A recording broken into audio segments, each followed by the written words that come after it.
गसाइगाव समबाय समितिया मैया काउन्टिंमोन। बे काउन्टिं जाखांनायनि उनाव जों रिजाल्टखौ मोनबाय।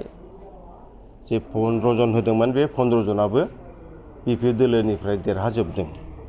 बे मोनसे गोजोनथाव खौरां आरो बियो बिराद खस्थ' खालामनानै बिथांमोनहा जायफोर शेयार हल्डारफोर बिथांमोनहा बिराद खस्थ' खालामदों आरो लोगोसे जाय केन्डिडेट बिथांमोनहा हर सान बे अखा बांखायाव बिराद खस्थ' खालामनानै शेयार हल्डारफोरनिफ्राय खावलायै खावलायै बिथांमोनहा भटखौ आदाय खालामनो हादों।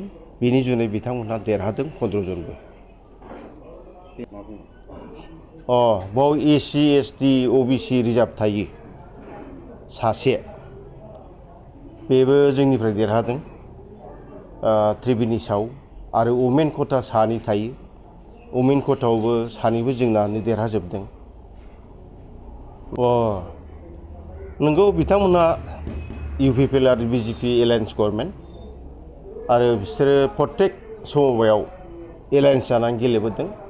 आरो जों माखासे समबायाव जेननांगौ जानानै फैनाया बेनो, जिहेथु बिसोर मोननै दलजों ज' जानानै जोंनि BPF हान्जाजों बादायलायदों आरो जों खुब खम भटआव जेनदों। पार्सेन्टेजखौ नायोबा जोङो बिसिनि अनेक बांसिनाव मोनदों। बिथांमोनहा मोननैजों ज' जानायावसो जोङो जेननो गोनां जादों। आरोबाव जोङो मोनथिनो मोनदों बाव अफिसारफोरनि माखासे षड़यन्त्र दङ।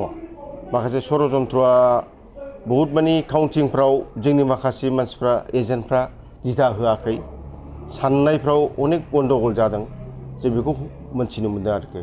दा बिनि जुनैनो बिथांमोनहा खेल लानो रोङियाव जोंनि एजेन्टफ्रा बै माखासे समबायाव बिथांमोनहा देरहाबोजोबदों।